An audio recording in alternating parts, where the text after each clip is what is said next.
Oh, editing Jorgen. This episode contains a discussion of suicide, and the accompanying Black Mirror episode contains a discussion and depiction of suicide. So just, for both of those, have that at the back of your mind in case you want to not enjoy that kind of media. Yeah. Cheers. Stacey. Hello and welcome everyone to another episode of the DewatchPod. I am Jorgen Smorgasbord. And I'm Jim with a G. That's right. Today we have another very special episode of Black Mirror for you. Smithereens. Yes, we're going to have a lot of explosions coming up. That's right. So many explosions. Now, to start with, Jim, do we recommend this episode to the listener? Yes. Yeah. Yeah.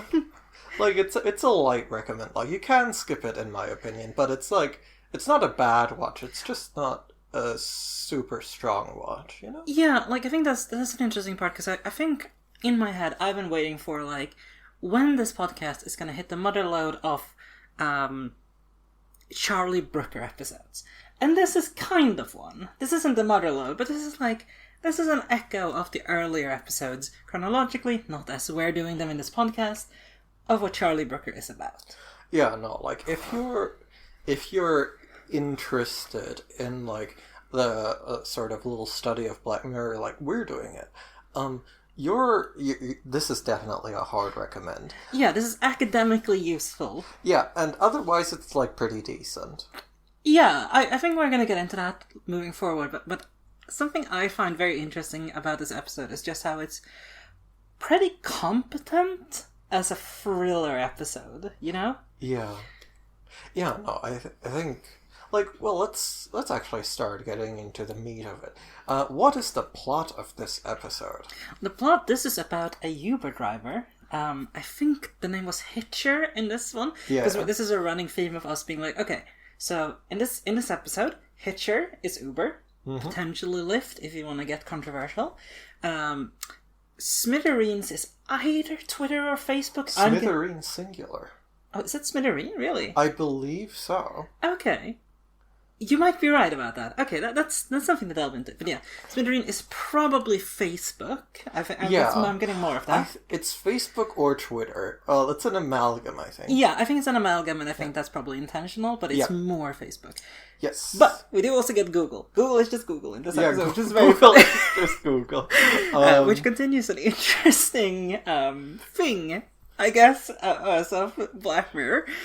But that's for the recap episodes. Yeah. But yeah, it's about a hitcher driver. I'm gonna be jumping back and forth between real and fake names here. Who is Moriarty, and basically... Yeah, Andrew Scott. Andrew Scott, yeah. Sherlock Moriarty, unfortunately. Though, of course, this is a very attractive man. He is the hot priest in Fleabag, and he is one of the most attractive people in Britain, probably. You know, after the last episode, after Striking Vipers, do you think we should start every episode discussing how hot the actors are? No, I think that would be inappropriate and conducive to our project. It would be bad feminism to do it. Yeah, but no. I do think there's a very hot actor in this episode, according to me. But anyway, point is, this is a guy who... We start with basically showing him up as he is a rideshare driver. He has some sort of trauma because he's in a grief counseling group. He has sex with a woman there, which is also a classic Charlie Brooker thing. Not during the group, but after. I think Charlie Brooker hard cut to sex is a bit of a thing. But yeah, and we kind of get a look into him I don't know, we don't get a lot of characterization to start with, which I think is interesting. He's more listening to this woman talking about how her daughter killed herself. Yeah. Maybe this should have been a trigger warning suicide to start with, but I don't know. Yeah, no, I'll try to remember putting those in. Alright. If not, I'm very sorry. We're very sorry. I edit the podcast. Yeah, no, and like that's sort of like one of the themes of the episode, right? That we're sort of being slow rolled on what his deal is. Yeah. That's like basically the entire like arc of the episode is like figuring that out. Like that's sort of like the overarching big thing, and he's sort of camping in front of this whatever Facebook Smithereen. Mm-hmm. They're building in London, and he's like, "Oh yeah, do you work there?" to people, and when he eventually gets one that looks important, but is actually an intern, he's like, "All right, abduction time." Yeah. And he's got a whole thing going too. We see like, oh yeah, no, he has a plan, and the plan immediately falls apart. Yeah. So he's just sort of stuck in a field in his mum's car. Like, it doesn't seem like the kind of thing that would disable a car. No, I was also curious about that, like... No, we just never move after he drives into this field, I guess. Yeah, no, the cars, like, once you drive out into a field, that's too much for modern vehicles. It's not precision German engineering once it's out there. I didn't actually catch the car brand, to be honest. Neither did I. Yeah, that would be an interesting thing to study, too. But yeah, like, he basically sets up this hostage situation. He wants to talk to Facebook's CEO. Mm-hmm. And he has misadventures with the police and other people in the corporate hierarchy until he eventually gets there. No, we have like a lot of like hijinks that I think will probably be the meat of the discussion until he actually gets his conversation with the CEO, who is like very CEO of Twitter inspired actually. Like old CEO, this is Jack. I'm thinking about, and.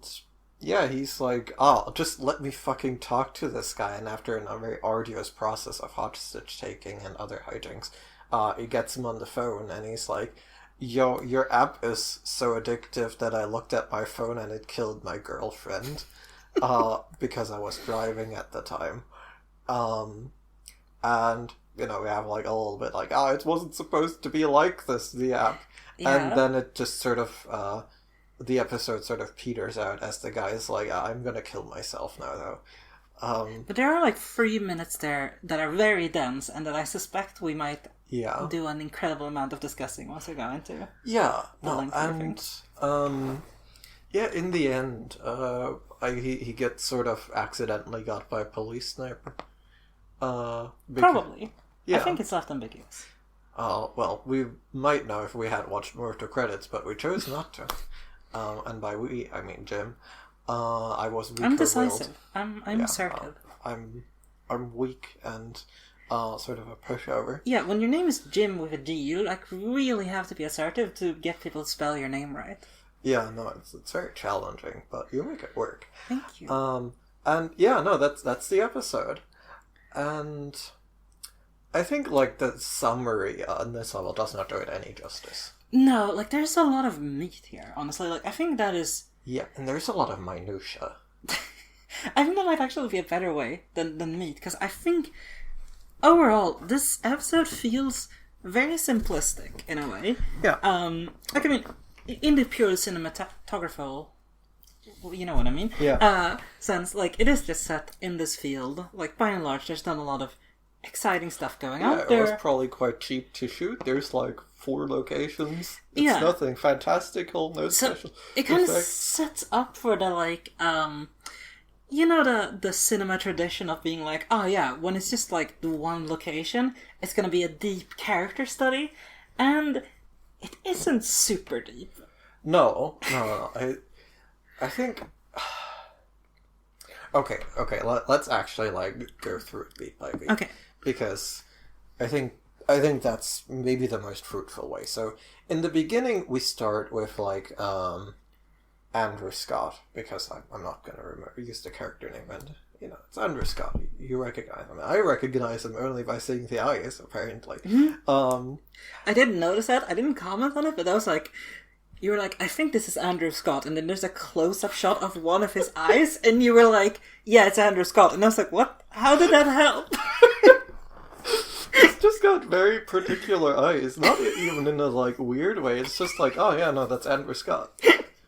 I recognize I was impressed, but I was like, okay, yeah, sure. That's something interesting. Yeah, no, and, like, so he's very crestfallen, right? Yeah, he starts... I think one interesting thing I noted is that he starts the episode by listening to, like, a mindfulness thing, like a mindfulness app. And I was like, I wonder if that's going to come up at all, but... But it's, like, a car-based mindfulness app, which, like, is never, like, delved into, but, like, it's this car that's like, oh, yeah, let's be mindful, my guy. But yeah, no, like, that's just like, hey, this guy has some stuff going on. Yeah, we get indications that he's a nervous wreck. Yeah, and we also get the, like, sort of first little setup. It's like, oh, yeah, no, his mindfulness is interrupted by a phone. Because he's an Uber driver. Yeah. I've already forgotten the fake Uber name, actually. Hitcher. Yeah, doesn't it just... roll off the tongue? Yeah, good. But yeah, he goes to pick up this woman, goes like, oh, so do you work here? And she's like, nope. And he, checks out and drives her to wherever she needs to go. Yeah, and that's when we start to realize, oh, he might be doing something. Because he's got a little bit of creep energy going on. He looks a bit wet at all times. Yeah, he's a notoriously sweaty man in this. I don't know if that's an Andrew Scott thing. I don't think so. But he's nailing the sweatiness in this episode. No, like, his hair is like... It's bad. Yeah, no, it's like, oh man, this is like... He is very much made up successfully to be like, oh yeah, no, this man is going through it. Yeah, and we get to see that as he goes to, like, a grief counseling group. He listens to this woman talk about how her daughter committed suicide. With, like, no explanation. Yeah, and she's... she can't get into the other Facebook account. Yeah. Yeah, this is a different app that's also Facebook. Yes, and she's... Yeah, Persona was that one, sorry. Like, it is weird they made the decision for this to be a separate thing. Like, I don't know if that was useful, but anyway, it just makes it harder for us podcasters, and I wish people... I think the idea is probably to obscure where we're going. I guess so. But yeah, no, and she has like this little ritual where she just tries out various plausible logins. Yeah. And because she wants to fucking know what's happening. Yeah, she wants to know what happened. Yeah, what happened? Why her daughter committed suicide? Because she has no idea. Yeah. I think it's an interesting scene because they end up having sex, right? And she's just kind of talking at him about this like deeply personal thing. And like, look, I'm autistic. I get trauma dumping. Like, it's a thing, but it just makes the scene very awkward when he's like, oh yeah, I'm not ready to talk about why I'm at this grief counseling group yet. No, and like this continues like after they have sex, right? Yeah. He's like very awkward. She tries to like finish him off, and he's like, "Oh no, I'm good. I just need a break right now." She also hits a vape, which I think is an important thing. Fucking vape. So Jorgen is pulling out his notes right now. I feel the important thing to note here. Yeah. I thought like right in the group therapy, we were going for more straightforward like social media kills. Mm-hmm. Like, oh yeah, no, she was bullied. Yeah. No, this is far more circuitous. But the fucking vape hits me so good because it's just like a Charlie, come on. I don't know. I think like what genuinely sets this episode apart is like the amount of texture that's in it, right? Mm-hmm. Like it's like she's like, oh yeah, no, I just want to read the messages, but they won't like let me read them, and like she goes through it like sort of like quite specifically. Like I can turn it into a memorial page, and then it's all like sepia and everything, but then it like deletes the messages, and she's being like very like we get sort of into like the nitty gritty of like these mechanisms of these networks here. Yeah, it's actually surprising because like I think most of the time we're very happy in Black Mirror to just be like paint the oh yeah, this shit is bad, don't worry about the details. So it is an interesting like little divergence. And yeah, but then I think it is straight after that we get the actual abduction. Yeah, like, I'm surprised by how little setup they do in this episode. Like, I think it works. I think it totally works. Yeah, no, like, this episode, like, I think it sort of, like, fumbles the finish a bit, because it doesn't have that much to say. Yes, and that I think is the major sin of this episode. But, like, the way there is, like, and... I think, like, this might be the single most, like... This might be the most, like, film school good episode, right? Like, it checks the format very well. Yeah, and, like, it just keeps, like, focusing on, like, the ambience of a phone-filled world, right? Yeah. Like, as the guy gets abducted, there's, like, the back and forth, like, hey, do you work here? And the guy's like, oh, yeah. And then, we have a little bit of sleight of hand where he's like, oh, sorry, I'm gonna need to divert. And this works very easily because the guy's on his phone. Yeah. Like, because he just, like, he says something along the lines of, like, there's been an accident up ahead, can I take a different road? And, like, while he does that, he's just checking off the GPS. And talking about how, like, oh, yeah, it'll just lead me there. And obviously the guy is not paying attention because kids these days, they're on their phones. Yeah. But the point is, he's abducting this guy who comes out in a suit, we should mention. Yeah. In a suit with a big suitcase, going to the airport. Yeah. And... Clearly a big shot. Yeah, and then we drive under this Passover drive. Yeah, I think it's just like a bridge, right? Like, yeah, no, like this little bridge where there's a different car parked with yellow plates, which I thought it was like a rented car, but no. I don't know how UK cars work. Yeah, me neither. Apparently not like that. And like he switches cars. He's being very clever, right? This is where you get the like, oh, he's doing like a real abduction, and like the guy's like, hold on, what's happening? Only then, and he gets a gun pulled on him because this episode gets to its point like quite quickly. Yeah. And we get a little bit of slapstick. As like we get a few moments of slapstick. This is the first, where he's like, I'm just an intern though. Yeah, and the guy goes like, but why do you have a suit? And there isn't really a good explanation because he just kind of goes, it's my first week at the office. So the characterization we get is that this guy is a nerd. He's a nerd who really wants to impress his superiors, and you know what, kind of charming in a weird way. Yeah, like he's just a little guy. So he has a freak out, and this is, he doesn't... Yeah, Andrew Scott has the most, like, dad yelling about phones freak out. Yeah, and it's hard to tell how self-aware this is, because this is where I kind of feel like he's turning to the camera and yelling some of this stuff. Yeah, no. And I'm like, I kept thinking, because it goes on for, like, a minute. Like, this is not a short rant either. And, like, some of it is like, okay, this sounds like a little bit played up, so maybe it is like satire or like self-awareness of how they come off. So, yes. So he turns the camera, and this goes on for like a minute, so it's like a proper rant, and it's hard to tell, like, how much of this is just...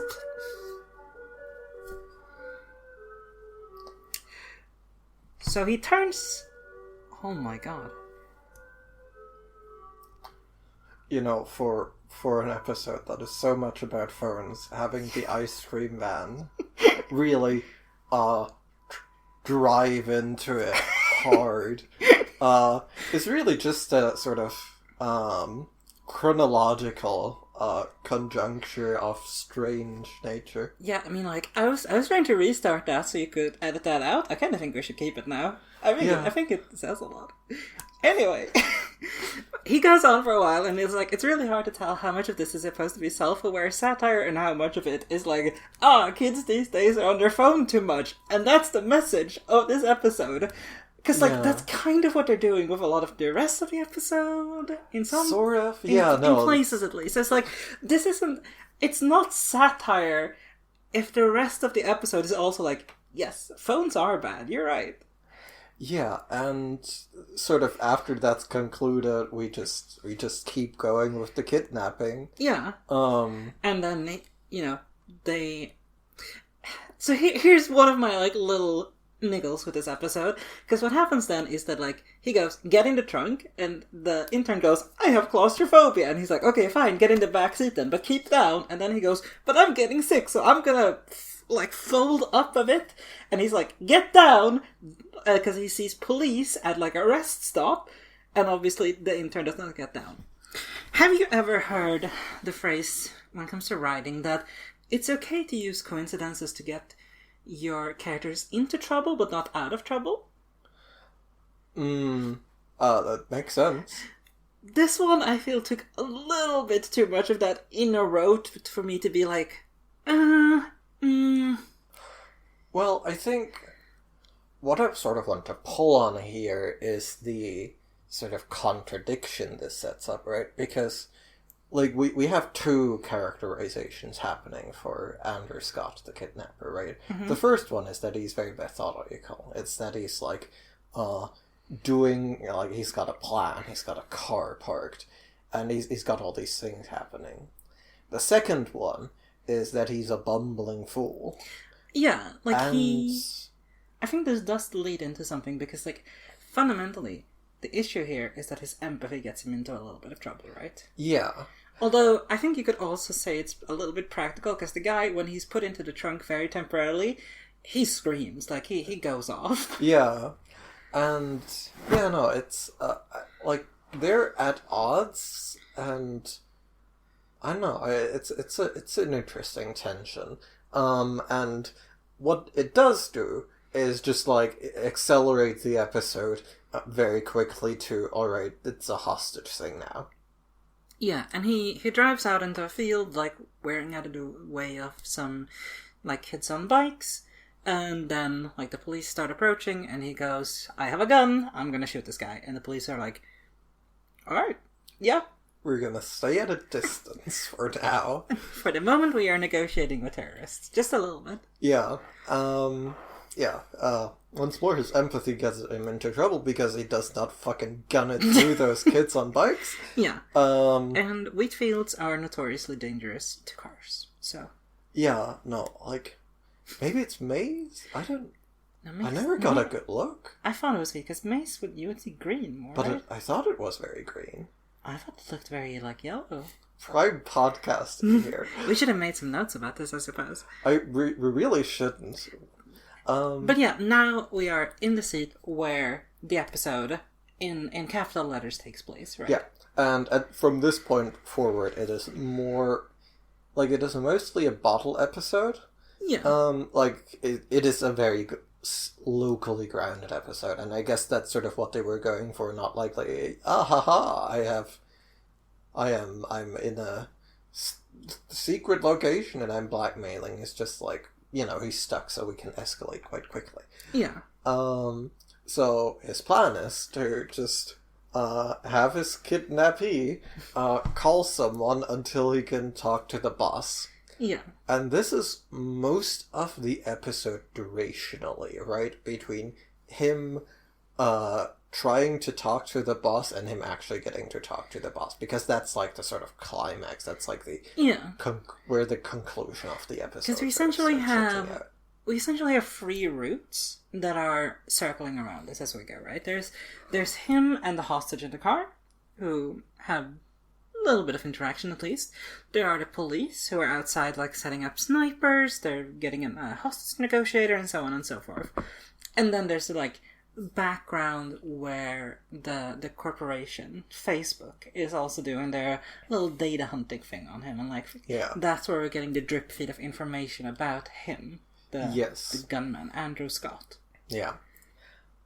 And, so, like, the sort of step-by-step is, like...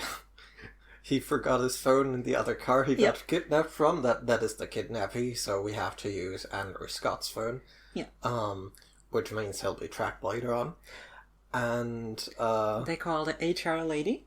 The HR lady is like, "Oh my god." No. They have to call reception. Yes, that's true. And there is another little dig here. No one remembers phone numbers anymore. Yeah. Which, like... I don't think that's a grievous moral sin. But it does sort of add to the, like...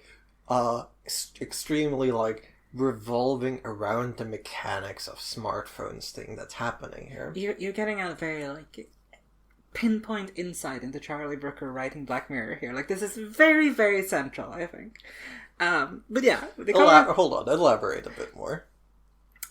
even when Charlie Brooker is making very, very big points about society, he will also be like, and phones are really annoying these days.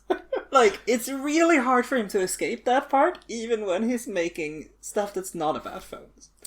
Yeah, no, but we get past this little obstacle because reception does just put this guy through to his boss. Yeah. And his boss gets to... this is probably someone's nightmare. Mm-hmm. Yeah. To just be at a regular job and enter a hostage situation, like, sort of by proxy. Yeah, she did not consent to this. No.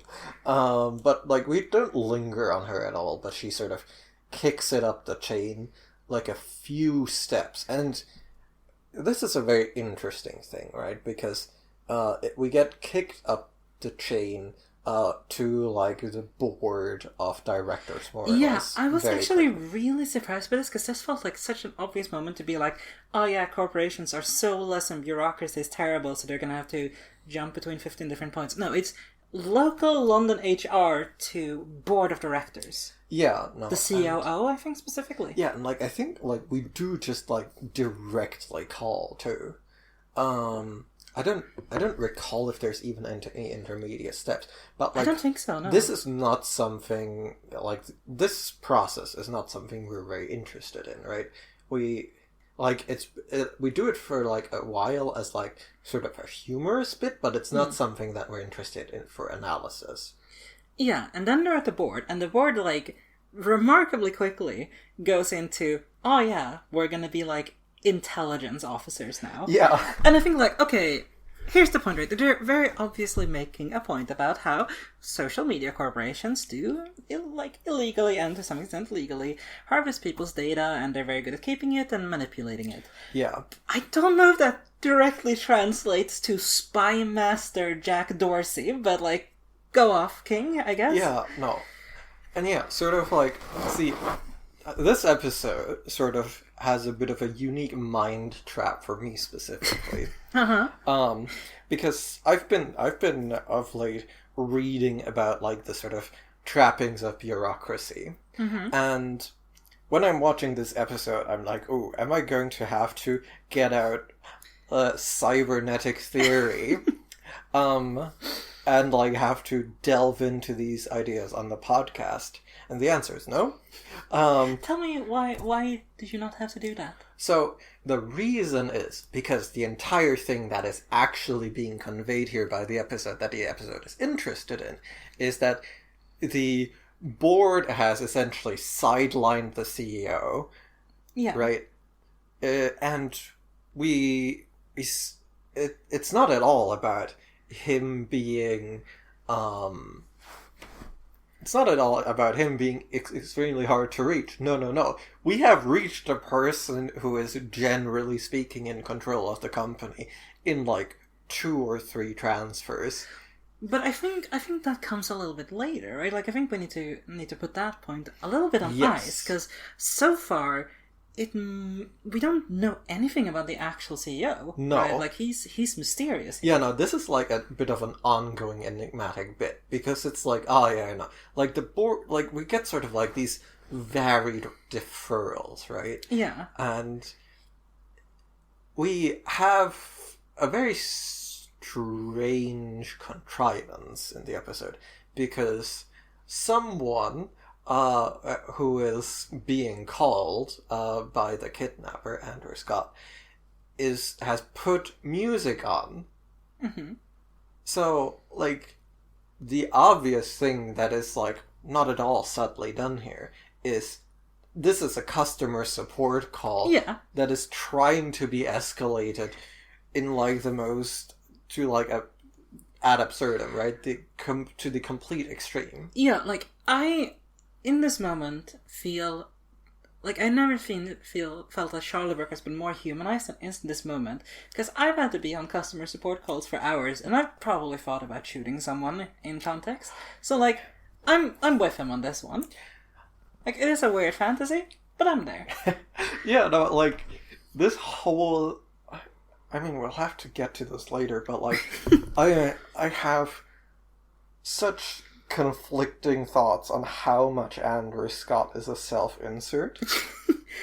Yes, I've had that same thought here, actually. And, like, I don't think we will be able to answer that well, but, like, this is basically the meat of this section, right? It is someone who is holding someone at gunpoint to get better customer support. Yeah. And one thing that does not escape my notice here is that they're hiding one section of the customer support experience from us, which is that the waiting music sucks now because they use new forms of compression that ruin music on, like, phone calls. But this is not inflicted upon us. Charlie Brooker does not have the balls to be this realistic. He's an audiophile, okay? He's looking out for us. Yeah, no, he's not willing to inflict, like, half an hour of, like, the worst compressed audio you've ever heard looping on us. And I have mixed feelings about that, because I feel like if the episode had gone a bit harder, I feel like it would have felt more meaningful, at least. But yeah, we have that, and, like, one of those things that I definitely noticed was how, like, the corporation is just, like, dialed in to the, like, conference call between the UK cops and the FBI. Yeah. And that's, like, they get a, what? And then, like, immediately people just accept that, which, like, something tells me that's not quite right, but whatever. Yeah, no, like, I think there is just, like, a bit of time spent here that going, like, these people have more power than the cops, and they clearly think they're above the law. Because, like, we get the section where, like, the corporation is doing, like, quite effective intel gathering. Yeah. And the police is, like, walking around doing legwork and doing... And I was like, oh, yeah, no, they're going to do, like, a thing here where they have, you know, they do a less good a job.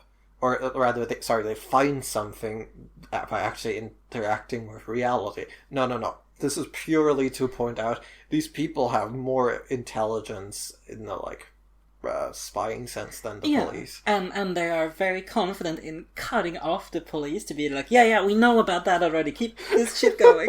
And, you know, the police are just... Like, the police are very interestingly characterized in this episode, because I think they're fundamentally meant to be good guys here, right? Yeah. But they're shown, like, very varyingly as competent and incompetent. Well, I mean, I think... The police, I think, is actually being, like, quite variously characterized, right? Yeah. Because we get the DCIs, whatever that means. I think it's just beat cops. Where, like, they find the thing, they do, like, a little bit of investigating. They're good guys. They're bobbies, you know. Yeah. This episode is set in Britain, by the way, and they're calling to the US, and this is, like, mildly mentioned. And then we have the strike team from the police, and the strike team really wants to fucking kill someone. I think, I don't know if there's, like, a reasonable explanation, but there's a point where, like, the sniper's set up and they're going, like, can you shoot this guy? And they go, no, because he's sitting right in front of the hostage. I would kill them both.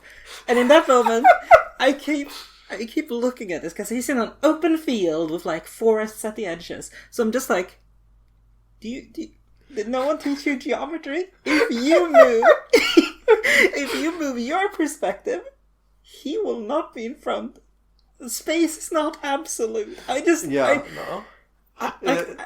not trying to CinemaSins. I just literally do not understand what was going on there. You know, if maybe the side windows were tinted. I thought this too, and then I had the mental fortitude to drop it, but, like, it definitely stuck with me for a second. There's also, like, I think there are two snipers, like, there's one male and one female. Yeah. So I'm just like, did both of you sit in the same spot? Unclear. To be clear, the male sniper is the one with bloodlust. The woman just gets to actually do the killing, which I think... Says a lot about feminism, doesn't it?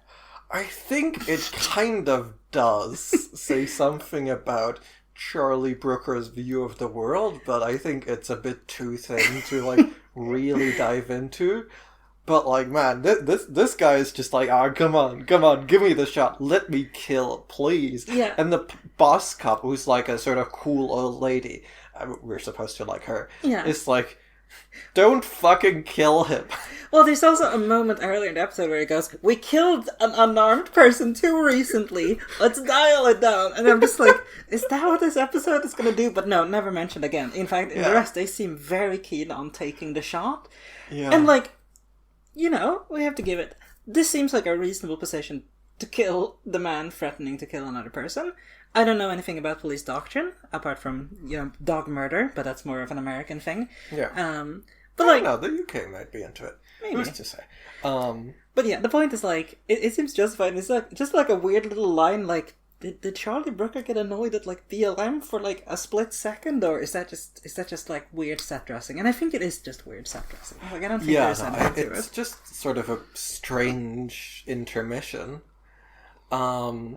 But yeah, no, like, I guess, like, it's worth a minor mention that, like, while the police do, like, meat space investigating, you know, they find Andrew Scott's house, which is his mom's house, and he's extremely in debt, and he is just living a goblin life.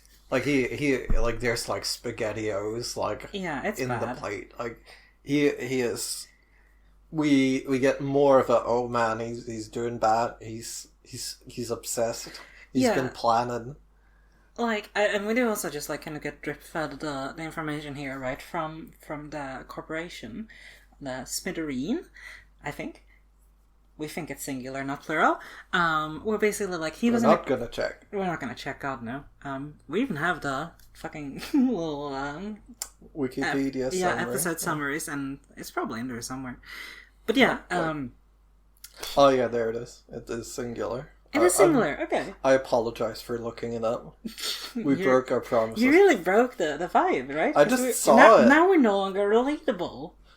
Well, I mean, I feel like reading Wikipedia summaries of episodes is kind of relatable. You know, you got something there. Anyway, we also do find out from Smithereen that he was in a car crash 3 years ago, I think it was. Yeah, and it is Smithereen who gets to spring the information on the police that this car crash killed his girlfriend, and he isolated himself from people despite sort of publicly grieving. He was like not messaging people. And it is at this point that we're sort of given like another hint, but we're also sort of being like given more of this idea, right, that oh yeah, this corporation like fucking knows shit. Yeah, but it's interesting because so far we don't have really an explanation of why he's targeting Smithereen, right? Because we get that the I think we also do get information that the other driver in this car crash was drunk. So like we have the full explanation. Drunk guy T-boned him, girlfriend died. Yeah. And he has survivor's guilt or something to that effect. And yeah. But the link to the social media stuff is not there quite yet. No.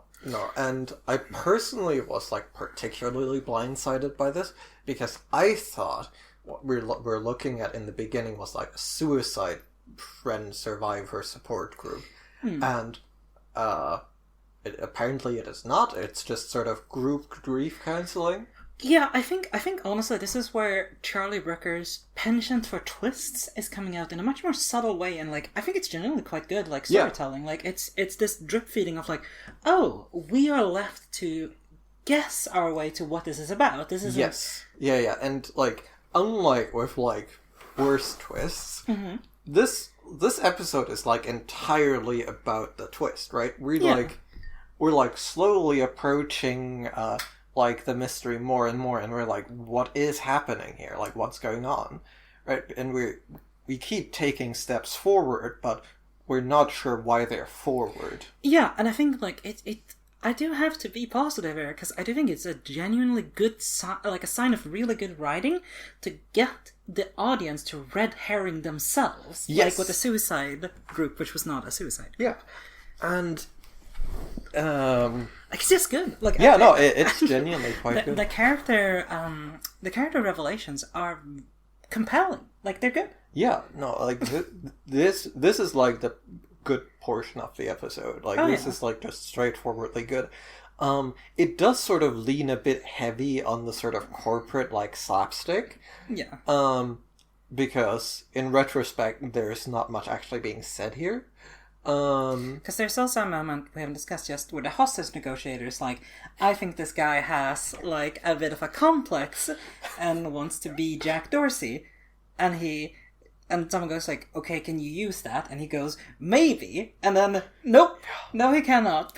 And, like, essentially, this is, I think, a little bit where the self-insert vibes of the hostage taker comes in, right? Because, like, he basically goes, I have read everything about what hostage negotiators do. I don't want to talk to you. Go away. I will shoot the hostage if you try to talk to me. And the hostage negotiator goes away. Yeah, no, and this is because, like, the thing that's sort of more generally happening here, right, is that the police is just completely sidelined because he doesn't want to talk to them. And I guess there's, like, a sort of subtle thing here about, like, shifts of, like, where the locus of power is. Yeah, because the police are here to be the final resort, right? Like, they are there to do the violence if nothing else works, but they are not fundamentally the ones that hold the power in this conflict. Yeah, no, like, nobody wants to talk to them, and when they try to insert themselves in the situation, they are being, like, their avatar is like a comically inept hostage negotiator who just has the most, like, fucked British vibes. Mm-hmm. Like, he's just, like, the douchiest cunt. Yeah, I think this is a little bit of, like... I don't know enough about this to really go into it in depth. I think this is a bit of propaganda to be like, oh yeah, hostage negotiation is useless and stupid. But I don't think that's the point of this episode. I think they just kind of wanted a little bit of a comedic break and was like, yeah he's a smug hostage negotiator.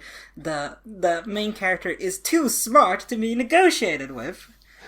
Yeah, it's weird. Like, I was just like, what is going on here? I mean, I guess, like, sort of what's happening mechanically, right, is that the episode isn't interested in the police. They just kind of have to be there. Yeah, they logically have to be there. And right, they're sort of, like, in between.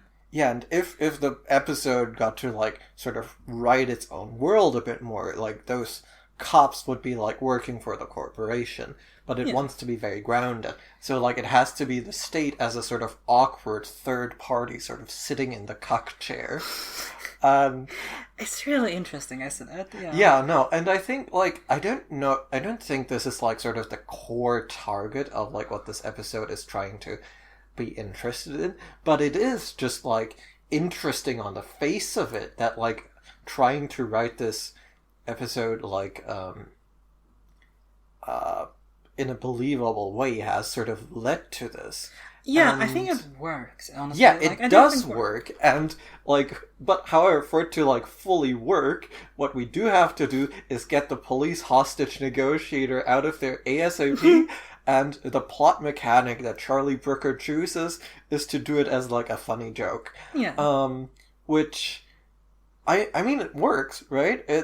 Because it's pragmatic writing, right? Yeah, it is pragmatic writing where, like, oh, yeah, no, this is a real thing, so we're going to sort of pack it in this joke and toss it in the river, and there it floats away, and this character never shows up again. Like, he has a sort of one bits role, and then he's gone. It is interesting, but yeah, I think that's a good summary. Yeah. Next slapstick incident is... Because, like, we're getting the scene every now and then of, like, oh man, the hostage taker is actually nice to the hostage, and it's like, hey buddy, how old are you? Do you have a partner? And stuff like that. And then at one point he goes like, don't worry, the gun is fake. And then, you know, because the corporation is listening into this, they immediately spread it everywhere. Some teenage kids hear this and start spreading it on social media. Some teenage kids hear the cops saying this. Now, to be specific, this is teenage kids that have been allowed by the police to keep posting about this, to keep posting through this entire situation. And there's not, like, that much hate made of this. I think it's really interesting, right? Because there's two separate points where, like, the police go home, and the kids are just like, nah. And, like, they get away with it. And, like, I don't think this contributes so much mechanically to the plot. There's like a shot later as well of like a media crew interviewing the kids. Like, it just feels like a weird little Greek chorus thing going on. Like, I mean, like, I guess this must have been a thing at, like, some point. Like, because, like, I remember, like, the Olympics hostage crisis. Like, there was just absolutely no media management. And they were just completely incompetent. And I guess at some point during, like, the age of social media dawning, there must have been, like, a couple of incidents where, like, people were just posting way too closely and the police was not at all on top of that. It is really interesting, right? Because, like, the show definitely wants to be like, okay, obviously they wouldn't just let the kids be there, but how that translates in the episode is, I would say stern words, but it's not even that. It's just like, hey kids, you should go home.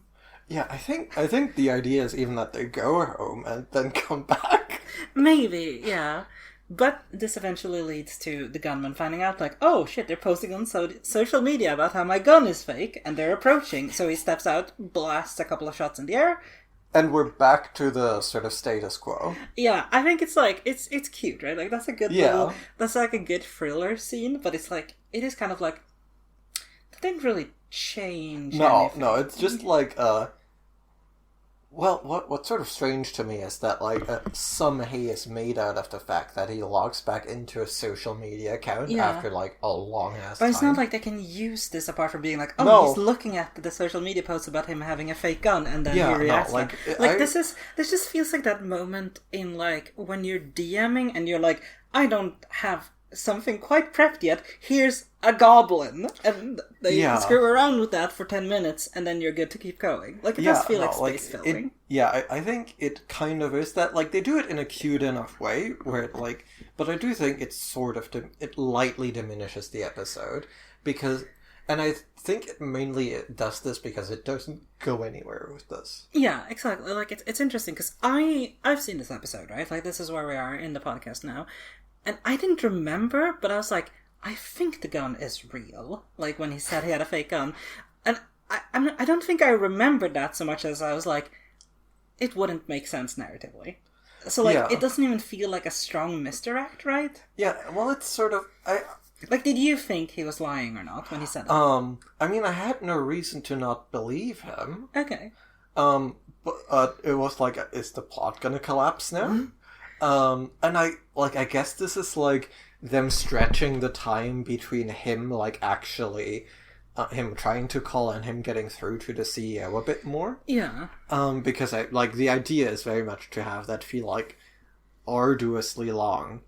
And, like, I genuinely thought, like, a couple of ways that that this could have ended was just like, oh yeah, no, there is no CEO, or the CEO is like an AI, or like the phone runs out of battery, just like any number of ways to like yank the CEO at the last second. Yeah, like, it's an interesting thing with the pistol too, that like, because there's an obvious setup here, right, where he goes, the gun is fake and nobody else knows, and then he later gets shot and you're like, oh, what a tragedy, he wasn't even a real hostage taker, even though he still took a hostage. But you get the point. Like, there's another timeline where that's what happens here. Yeah, no, but no, like, it's more of a sort of loop to, like, stretch time a bit more. But it does also incite the incident where he gets shot, he gets clipped on the shoulder, and he goes, this time I'm going to kill the hostage in 5 minutes if you don't give me the big CEO. Yeah, and it works. Yeah. Because, like, during this time, right, the company, we have sort of opened the CEO plotline, and the CEO plotline is, and this is where he is the most Jack Dorsey is, like, he's on a social media fast, or like on a just general silent retreat, and he's like Furnace Valley or something, in like just like the most modern ass looking house. Like, just pure glass and, like, a top and a bottom. And just, like, in the absolute middle of fucking nowhere. Yeah. And they track him down and they tell him, like, hey, this is an ongoing situation. And he keeps going, like, just let me talk to him now. just let me go. Let me do this. Let me do something. I want to talk to the hostage taker now. Yeah, and, like, the others are, like, making very fair points about, like, hey, this he might just be like, hey, this is for you being a bad CEO, and then shoots the hostage or something. Like, they make very good points about, like, maybe this isn't safe to just go along with him. And then I think we have maybe the most turning to the camera scene possible, because there you go, like, because he goes like, I feel like I should talk to him, and the others go, I don't know if feelings should determine it, and then he like goes, maybe that's the problem, man. And I'm just like, shut up. Like, that's I think where my like tolerance for this episode started running real thin. Oh, I quite liked that piece of writing, because the way I read that was, this guy's a douchebag. This guy's like an idiot Silicon Valley idiot. But I think this is interesting because it goes back to whether the main character is a self-insert or not. Because I think that's a completely valid reading of just the text.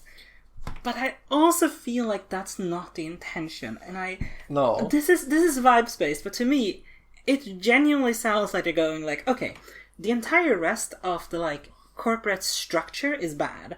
But CEO, the guy who invented it, he's just like an auteur, man. Like, he's so chill, and he's just like a bit, he's a bit lost in life, but he's like, yeah, man, emotions are important. And it's just like, I don't know, to me, the douchebaggery was genuine, not part of the episode. That's interesting. I think, like, we'll get a bit deeper with that as we go along. Because I think what really, I think, cemented that for me was the next couple of steps where, like, we get the backstory, and, well, we'll come back to that in just a second. But basically, as he's sitting there talking to the hostage taker, he gets like, okay, someone runs up with, like, a laptop and goes, here are our psychologist's take on what you should do with this hostage taker. Say you're hearing him, and empathize with his position, which he does in the most corporate sense possible. And I'm like, man, that's not saying a lot. He's just bad with words. And then he goes like, dude, just give me a lot of bullshit notes, and like, I'm truly listening to you now because I'm swearing and standing up. And that's the moment where I'm like, okay, they want us to take him seriously. I don't know. That is a very interesting thing to diverge on. But like, let's just keep going a bit more. Okay. Because like, we have the is the gun fake incident, and he gets clipped, and he's like, I need you to give me the CEO right now, or I will execute this man. And the CEO, who is by now looped in well enough, like we get him sort of being tranquil, and then he breaks the tranquility very quickly by swearing. Yeah. It's a good scene. Yeah, no, like that's how he's introduced, right? Like in the stupid retreat house with a stupid glass, and then he stops being tranquil, and like, I genuinely really like this casting. It works, yeah. Like, yeah. It very much communicates what they want to communicate, I think. Yeah, and the company's like, no, we just don't do this. Do not talk to the kidnapper, even despite the ultimatum. And he's like, all right, time to be cool. I'm going to use my laptop in God mode, and God mode is viewing the HTML of the website. Yeah, because it cut away from that very quickly. I did have a moment where I was like, and I was suppressing this because I feel like I'm cinema sinning a little bit, but it was kind of like, wait, what are you doing? What do you think the code is going to help you with here? Here's the thing. Right, I'm pretty sure, like, these websites do tend to have these things. Yeah. Where it's like, oh yeah, no, we can just look into anyone's account with the admin. Yeah. But, like, they do just go, like, oh yeah, no, there's code on screen now. It's, like, the first time I've seen a genuine, like, I'm in hacker voice in, like, a long time. It's fascinating. Yeah, no, it's... I do think that it is just sort of a charming flourish. Like, it's just silly, you know? And, like, soon enough, like, I think that literally, like, next cut is like, oh yeah, no, he's calling the guy now. Yeah, I don't think I reflected on it, but I think it's very funny to call something God mode and then be like, the result is that I have his phone number. After so much public information about this guy being available, having his phone number is what God mode does. Yeah. Yeah, no, it's... It's good. It is good. And yeah, we enter the sort of like finale of the film. Yeah, because I have a few moments of like genuine awkwardness, right? Where he's like, give me a second, I'm composing my thoughts. I didn't really think I'd get this far. I feel like it's the implied part there. Yeah. But Well, he's like, I think it's more like strangely like that's a bit of it, right? And he's like, I practiced this, but now it's not ready. yeah. Like he is weirdly starstruck, but I think that it's maybe a poor choice of word. It is just straight like the finality of him coming to his goal. Yeah, it's the dog catching the car. yeah, I suppose, yeah. Like he didn't think he'd get this far, and now he doesn't know what to do. So, but like he composes himself, and then we get it. Then we get the reveal, the twist that I think is not actually stupid. Yeah, no, like this twist is just like, it is like sort of out of left field, because like we finally get to see, oh, why does he care about social media? We have no indication, we have no connection. And it's very simple. He was driving his girlfriend, and he was looking at his phone, and then his car got T-boned. Yeah. And, yeah, he goes on, like, he clearly has survivor skills, like, goes on, like, how he killed her. Like, he's very insistent he killed her. Yeah. Not, the social media company, not the site, not the app, not the guy he's currently talking to. He himself killed her by not being attentive to the road, and yeah, then we end with a safe driving PSA, and then it really is such a safe driving PSA. I was gonna make a joke like they fill up like it's like an educational thing, but yeah, no, like it's really interesting. But it also, he is conflicted about this, right? Because he then also goes like, I heard you guys make these so addictive, so you can't look away, do you? Like, that's messed up. So it's like, I think he's like a genuinely very interesting character, because he clearly is like taking responsibility in air quotes, but then also is finding ways to lash out. I mean, like, this entire hostage taking is him lashing out. He doesn't have anything productive to do with this. Yeah, and he... Right, and like, sort of like his lines more or less are like, I need to tell this to someone, because I can't tell... Like, I could just kill myself and leave a note, but I want to tell this to someone who somehow matters. And I guess in this way, like, the hostage negotiator strangely vindicated. Yeah. Because, like, yeah, no, he just, like, wants to talk to a big man and be like, oh, I hate this. Yeah, I'm in a bad sucks. situation, and it's kind of my own fault, and I need to tell this to someone who's valorized by the world. Yeah, but also in those final moments of supposed brutal honesty about himself, also is like, but it's kind of your fault too, you know? Yeah. And there's a moment then where, like, the CEO, and I also think this very much points to us supposedly taking him seriously as kind of like a good guy who got mixed up in the corporate world, where he goes like, it wasn't supposed to be like this, and he sounds very genuine. And, like, he kind of goes on a little rant about how, like, oh, it's messed up, that social media sucks. And then the hostage taker is like, shut up, I don't care. Yeah. And that's such an interesting moment, because his defining trait so far as a hostage taker is kind of that he's been empathetic. And then, like, he gets this moment where he gets to be in the center stage and then goes, shut up, I don't care about anything you have to say. Yeah, and then we sort of, like, fumble towards the end. Yeah. Because... Like, at this point, it's like, alright, I've said my piece, I'm going to kill myself now.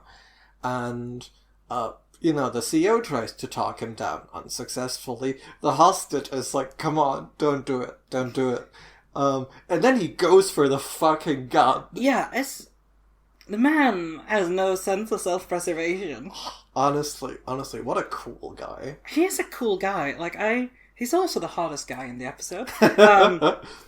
But he is just very cool. Like, I think there's also one detail here where he asks for, like, one favor, because the CEO is like, yes! This is, to me, also another, he's not talking to the camera, he's talking to the plot, right? Because he goes, is there just one little thing I can do? Just one little favor? A small thing that I can do? Is there any... Well, to be clear, like, this is the CEO trying to stop this guy from killing himself. Yeah.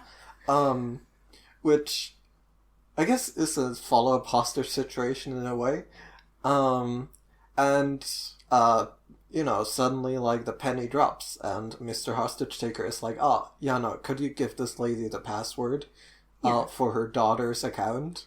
Yeah. It would make her very happy. And that happens immediately. He's like, Yeah. oh, yeah, no, I know this other CEO. And it happens, like, immediately. Yeah. And... It's also just, like, I don't know, like, it's nitpicking a little bit, but, like, the way they wrote that is such, like, a... when you're doing a PowerPoint presentation in school and you have to do a segue and you go, and what do you think about that fellow presenter? Like, that's the vibe to me in how they're setting this up, but a bit of a nitpick. Mm-hmm. And yeah, no, like, sort of as the, like, one night stand from the, like, grief counseling group is, like, logging into her daughter's account, we have, like, the sniper missing, like, 1 or 2 shots while the hostage is trying to get the gun to stop the hostage taker from killing himself. And then he does it.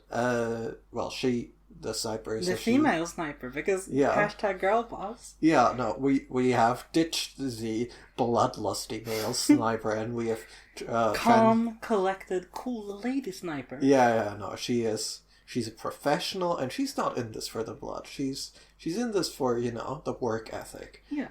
And she gets him, I think, but we do cut to black, but I don't think the episode is very interested in, whoops, the sniper got the hostage or whatever. Yeah, it's just, we get reaction shots from, first, like, the important people in the episode, and it just kind of seems like man, that went down, I guess. Like, it's kind of like, shocked, but, like, not...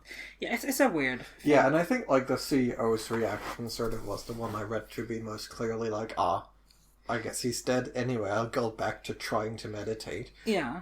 And then I think this is also important, because we've had the couple of rants on how everyone's looking into their phones nowadays, and the closing shots are a couple of people checking a notification of their phones and then going back to living normal lives, which, like, that one I think is very interesting, because I kind of think the episode is going, everyone's just looking at their phones, looking at a notification, and then going on, oh man, it's so callous. But to me it's like, yeah, no, they have normal lives, like... Yeah. Like, it's just news.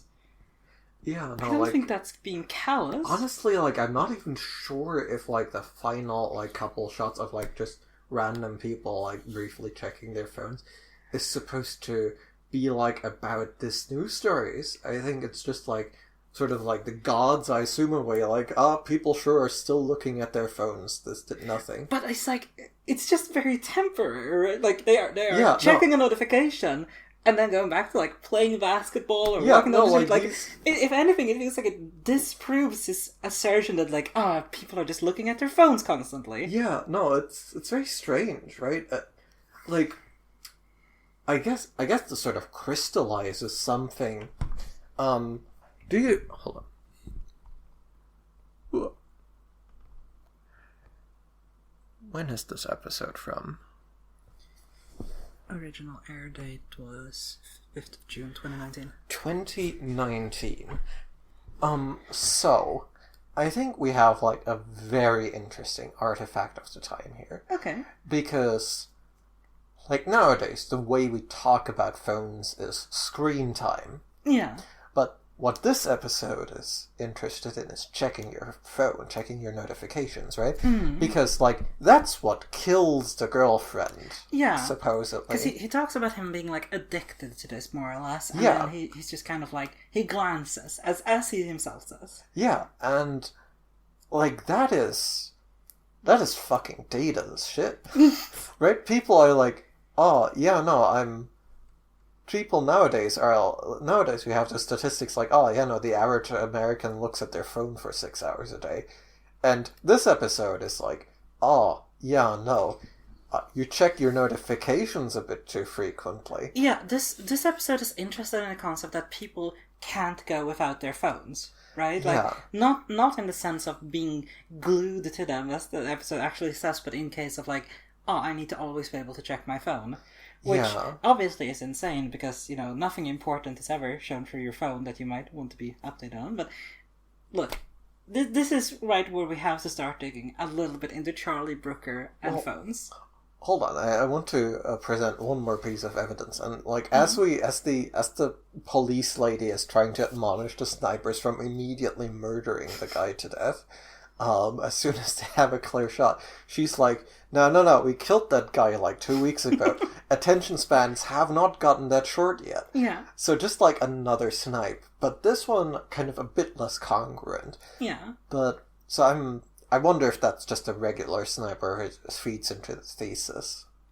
I think it's interesting, right? Because 2019 is also like, as we're getting more discussion about police violence, police brutality, and stuff like that. Yeah. So it's kind of like weird, because if anything, the attention span on those sorts of things are much higher. Yeah, but like I think the big Black Lives Matter riots were like during COVID, though. Yeah, they were. So it was like, this is like pre a lot of like defining cultural events, strangely. It is an interesting episode to view through, like, on a short time span later. Like, a very short time span, right? Yeah. Because, like, I feel like screen time is probably also, like, a kind of a creature of COVID. Yeah, to an extent. So, we just have this episode that is, like, so... it's such a period piece that if it was released 2 years later, it would have such a different vibe to it. Like, it's one of those things, I think when I watched this episode the first time, the central thesis, it's not really like a coherent thesis, but like the central theme this episode is interested in is about being heard. Like, it's about real human communication. As they multiple times are like, oh yeah, don't do corporate speak, that makes you a bad person. Yeah. Apparently. No, and like there's like, for another like example of like ways this thing is outdated, like the lady is like, oh yeah, no, they won't let me into my daughter's account. They will just let me make a memorial. Not because the customer supports shit. It's because it's a privacy thing. Yeah, right? like, she has been heard and she has been declined. Yeah, it seems like a very genuinely good reason to deny someone. Yeah, like that, no, and like the customer support thing in this episode is also like, it's like a very weird bit, because it's like he wants to get he has this line when he's like, hey, you know, I killed my girlfriend because of your stupid app. Mm-hmm. Just a little bit of feedback. And like there's like I'm very tempted to go into cybernetics again. But like it's fundamentally like it's a working feedback mechanism, right? Because like we're not given the notion like this man is not in touch with reality. No. Like he is very in touch with reality, right? Like he is played like as a bit more human than we expect. He is a bit more goofy. And like he's like, oh yeah, no, I'm supposed to be on this retreat, but like 2 days in, and then he gets cut off. But the implication very clearly is like, oh no, this man be checking his phone, right? He is not exempt. So like in this episode's view, everyone is on the same page, and it's one of those interesting things, right? Where like it does fundamentally feel like a constructed consensus about this is all bad, but we're gonna keep doing what we're doing. Yeah, and like it's such a strange contrast to these days when like Facebook has stopped caring about anything, right?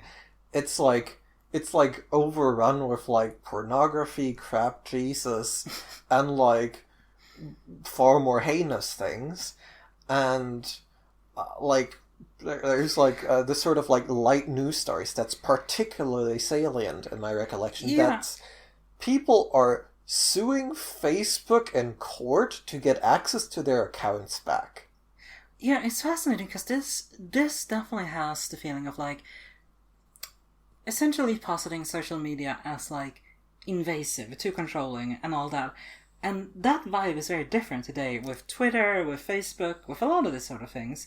And like obviously, yeah, the data harvesting is a fair point. That one I think still very much tracks. Yeah, like the surveillance, the data harvesting, like that stands the test of time. But it posits these ideas of like social media as like, oh yeah, the board is like pretty fucking competent. They're just like a little bit evil. Kinda. No, they have a dopamine department. Yeah, the dopamine department I thought was very funny because they talked about like dopamine targets, and I'm just like, What do you mean? How are you running these experiments? Do you have people in there like lab rats? What's going on there? But you know, like there's a point there about they're like starting to. It's a lot more of a 1984 vibe to how social media works as compared to if it was made nowadays. Maybe a bit more of a Brave New World thing going on. Yeah, no, like I think like the very strange thing that has happened since this. It's like this episode, like it's kind of about Facebook. Also, probably Twitter was more ascendant at the time. But yeah, I would love to see Charlie Brooker write an episode about Tumblr because that would be us. Oof. But like Facebook in particular, which is like the one that's sort of most in target here, I guess like Cambridge Analytica was like semi-recent, though by now we kind of know more that they were not that good. They were just very good salespeople, and obviously there's still a lot of data, but they were very much good at overstating how well they could like manipulate voters.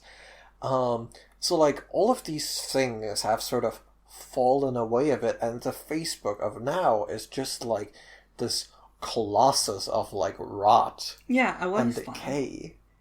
You know, like we've gone from this episode's vision of the like police state to the post-apocalypse. You know, in that sense. No, like this episode, in my mind, gets the like least anticipated the impact of AI award. Yeah, this might have been a little bit of not being on the pulse of the nation. I mean, maybe it was at the time. Like, you could, like, make some of these points about TikTok. Yeah, I suppose. But, like it is one of those things where it sort of marries itself a bit too closely to, like, the current iteration of the thing.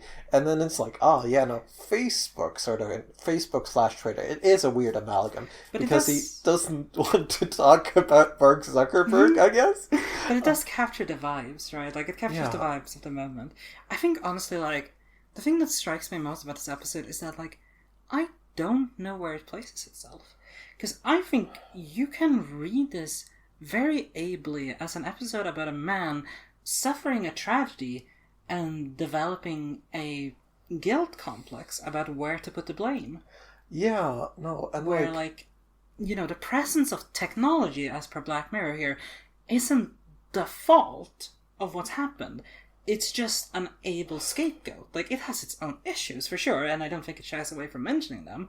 But I think you can very much read this as a man who, you know, goes through a terrible thing, suffers, and then has to find a target for that suffering that isn't entirely himself.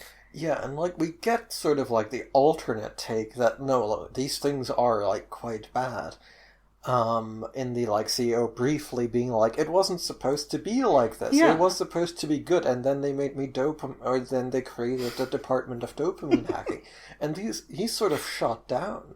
Because, like, ultimately, this episode, like, the protagonist, Andrew Scott, like, he just wants to yell at somebody. Yeah, like, it's there's so many questions here, right? Like, I don't know if the episode wants me to be mad at social media. I don't know if the protagonist, Andrew Scott, is supposed to be fully sympathetic in what's happened. Like, there's a lot of... And I think that's really interesting. Like, I would love to hear... Because I could totally see someone sitting down with an interview with Charlie Brooker and him saying, like, no, social media is evil, that was the point. But I could also see him being... Like, before we watched this episode, in my mind, I had this thought that this was a very mature episode for the standards of Black Mirror, in acknowledging that it's not just so simple as to saying technology is the problem, technology makes us do these things. Yeah. And I kind of hold on to that. Like, and perhaps to some extent this is a bit of me extending, you know, a little bit of second chances and whatnot, but, like, I do feel like this is on some level a reflection of it's an evil scapegoat, but that doesn't mean it's correct. Yeah, no, like, I mean, I think we do sort of tend towards, like, the best faith readings we can accomplish based on what's there for us to work with. And, like, the thing this episode is ultimately, like, sort of focusing on is, like, Andrew Scott's pain, right? The character's pain, like, how he's and it's not like it doesn't really want to move beyond that so much, right? Yeah, and I think that's something that could be written into this. Like, I think that could be part of it. That yes, he's empathetic on the surface. Like, he doesn't want the claustrophobic man to be in the trunk, even if he's taken hostage.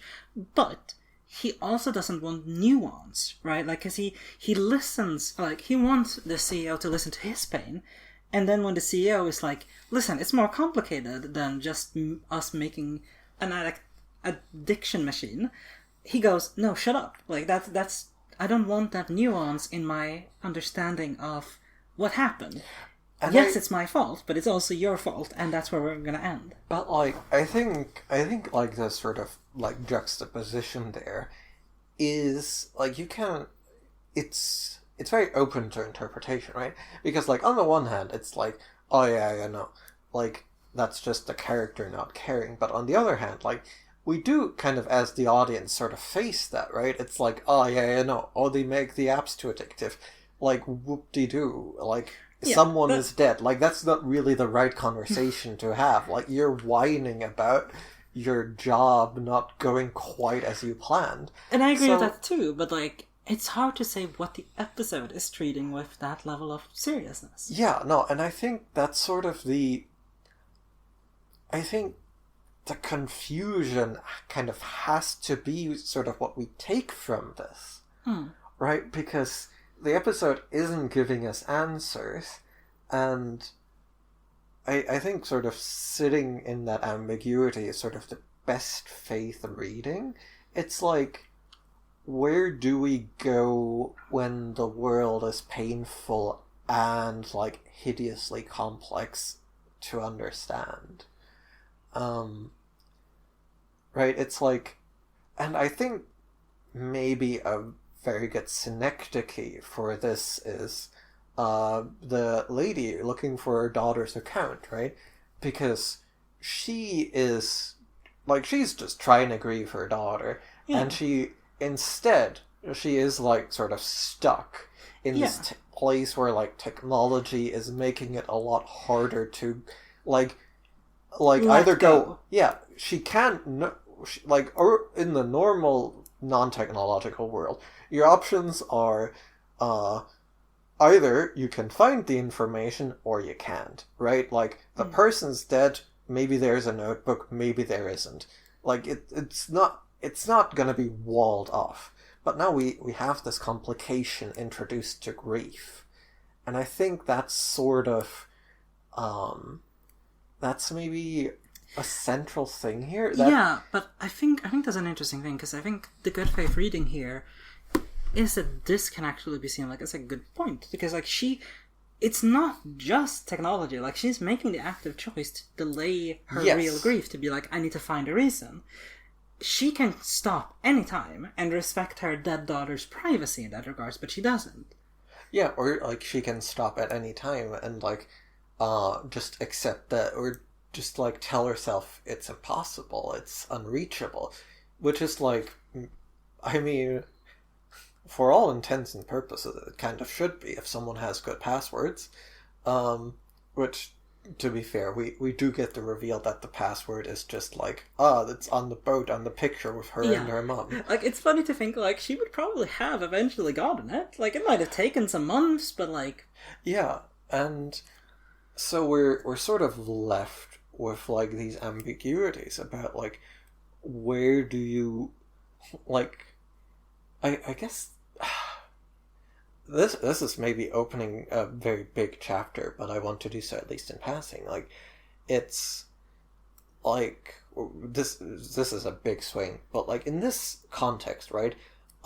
We have, like, in sort of traditional storytelling, when we have grief and we have like, maybe we have like arguing with God. We have like, the world makes no sense. I'm going to be mad at God. I'm going to argue about the Bible. I'm going to like have a theological problem with these things. And this episode is kind of in that vein, except God is technology and the complications are sort of like God working in mysterious ways. So I guess you could make sort of a Gnostic reading where it's like, or sorry, not it's a deist reading. It's like, oh, yeah, no, there's a god, he just sort of left, and here the technology doesn't work so good. Yeah, like, cause I think you can very much read this as like, essentially people using technology to mess up their own grieving process. Yeah. And like that could just be the entire point. But then also the episode mixes in a lot of like, okay, the board of the Smithereen are kind of shady and gross. Yeah, for sure. We get a lot of shots of people looking at their phones. The guy gets kidnapped because he looks too much at his phone and doesn't, I don't know, I guess jump out of the car or something, because like it doesn't really seem like there's a good way for him to not get kidnapped. But there's a lot of affectations, I think, in the episode that like suggest like, no, he is kind of right about phones. Like, yeah, he's a flawed individual, but he is right about phones being bad. Yeah, but not like super right. So it is like sort of about all these things, and it doesn't quite settle on one. That's my problem. It's like, if you gave me, here's the thing, if you wrote a summary and you were like, this is the narrative, I would go, okay, this is a story about flawed individuals, essentially messing up their grieving process, using technology as a scapegoat, but also as like a way to not settle on, yes, my daughter is dead.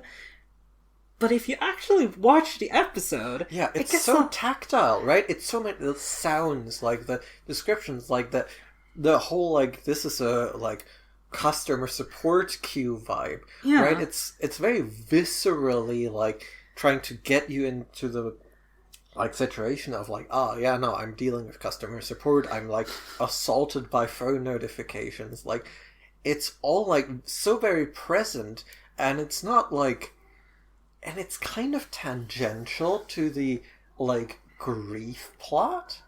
Yeah, because there's not a lot of, like, interesting visual stuff with grief. Like, there's a couple of moments where he just gets flashes of his girlfriend, like, either existing or dying. I think there's a one-shot that implies she's pregnant, but don't super quote me on that.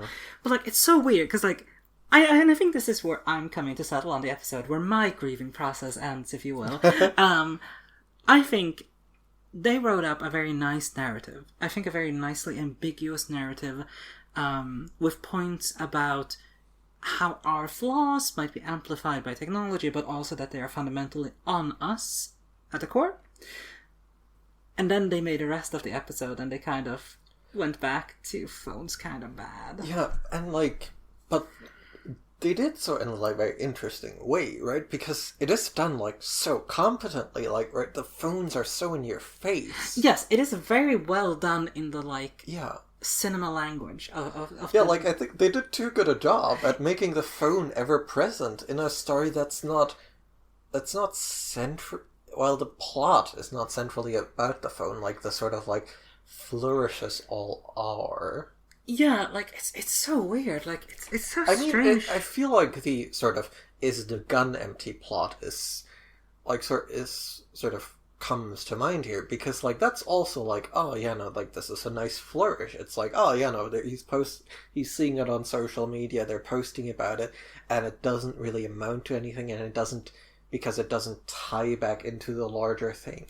I think it's, like, on one hand, I think it's just kind of like misinformation spreads quickly on social media, kind of like side dig that has, with all due respect, no depth to it.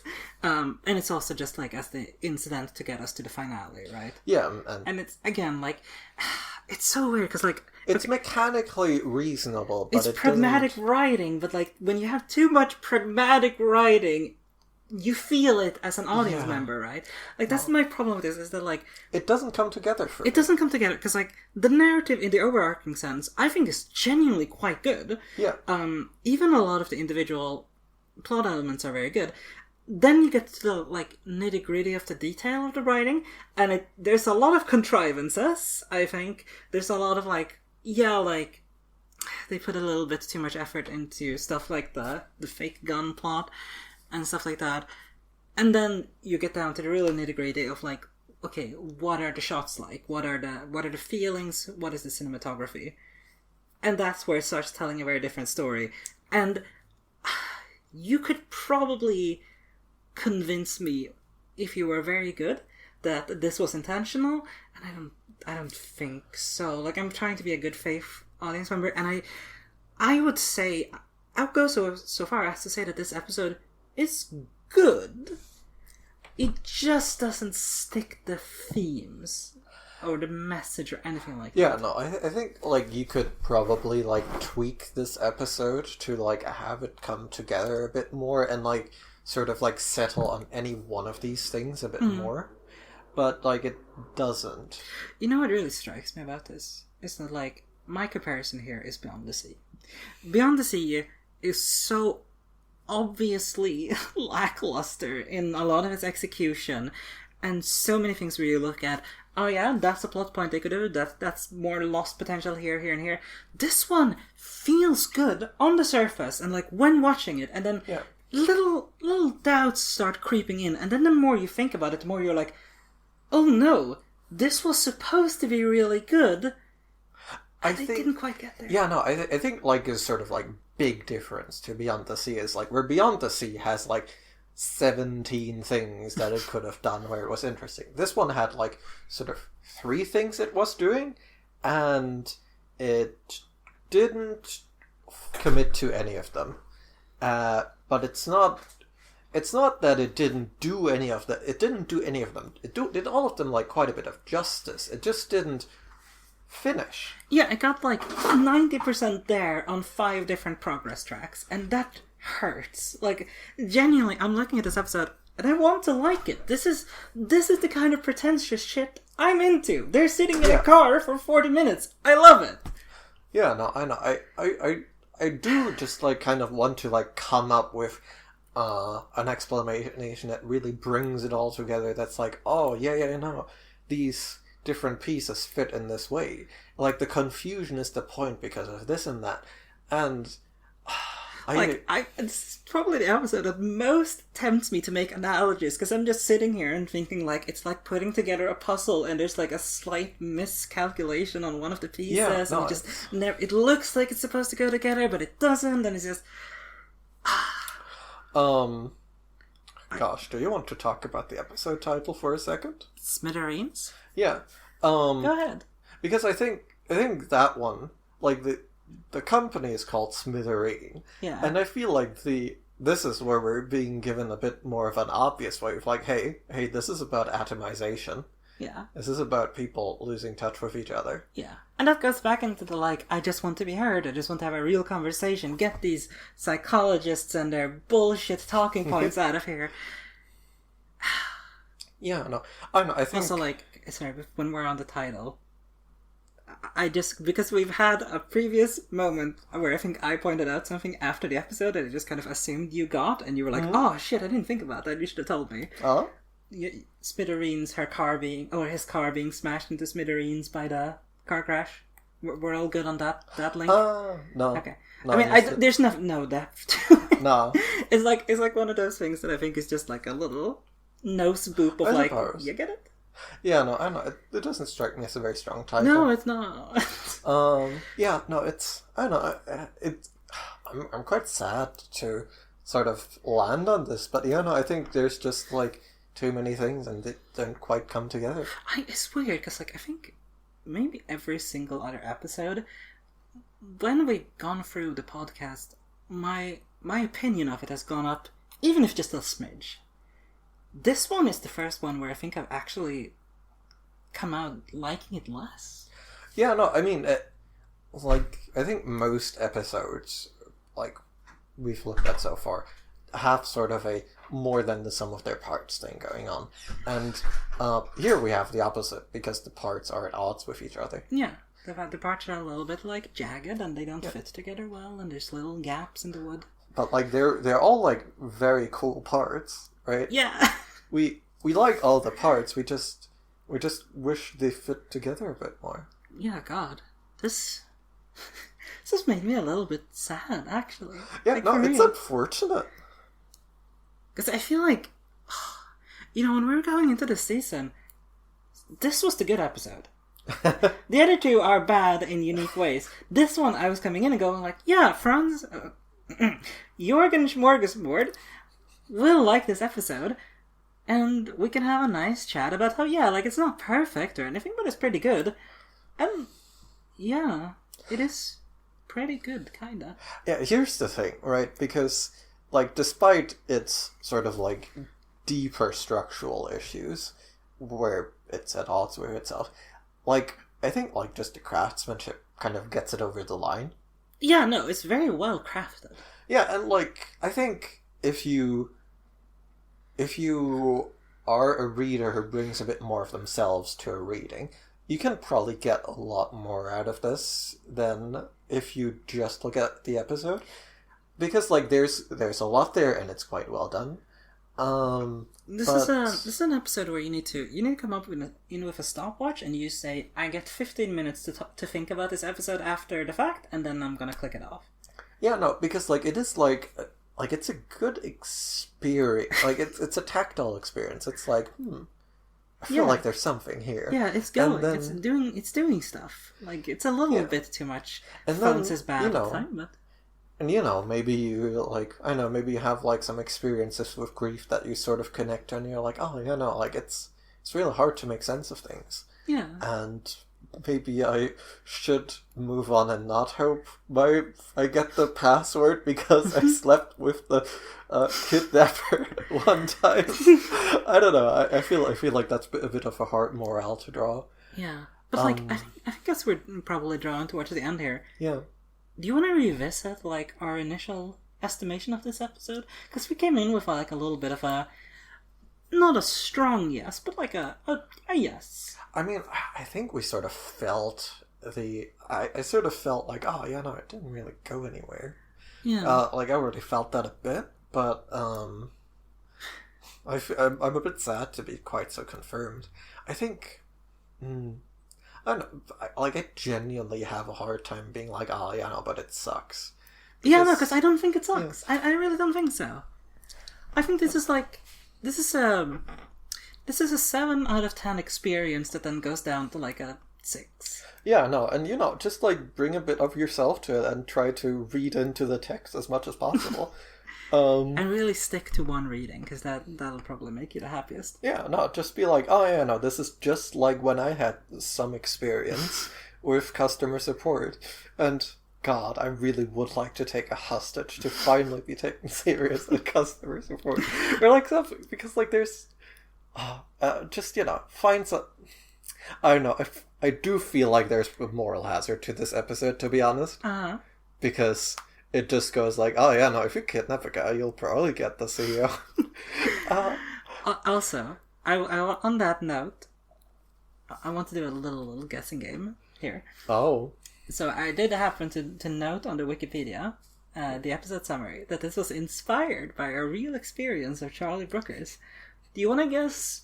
You don't have to guess the exact experience. It's a bit specific, but, like, do you want to guess roughly the area where this experience took? So I have 3 guesses, okay. Actually. The first, he was taken hostage once. And he was just like, man, I fucking hate social media so much, and people are posting about my shit. Uh-huh. Second, he had a really bad time getting customer support once. Mm-hmm. Third, he had to deal with a dead relative's Facebook account. Okay. Both 2 and 3 are very good guesses, and kind of where I thought you would go with it, but no. The experience was that he was in an Uber, and the driver got out to get water, but in his mind, Charlie Brooker was like, what if this guy's gonna fucking kill me, because I don't know where we are? I mean, to be fair, like, that is, like, sort of like the strong, creepy launch into the episode. Yeah, it is. It's a good start, and, like, honestly, relatable to have, like, a little bit of an intrusive thought of, like, this guy could just murder me. Because I haven't been paying attention to where we're driving. Yeah, no, and... It's very feminine energy. I mean, no, I'm not gonna open the Uber drivers aren't certified can of worms here. But, like, sure would be good if those people were, like, actually, like, had some board behind them, huh? Wouldn't that be nice? Wouldn't that be nice? Anyway, yeah, you're never getting through customer support. Yeah. Take someone hostage. Do it. Do it. And next episode, Rachel, Jack, and Ashley too are being taken hostage. So So No, we're looking. you're not actually super far off with that description, which is the funny part. Well, I guess I'm looking forward to finding out what I was accidentally right about. This is only 67 minutes? I remember this episode being like 2 hours long. At least that's what it felt like. Okay, whatever, I will. Okay. That point. With that threat looming over my head, see you next time, dear listeners. See you next time.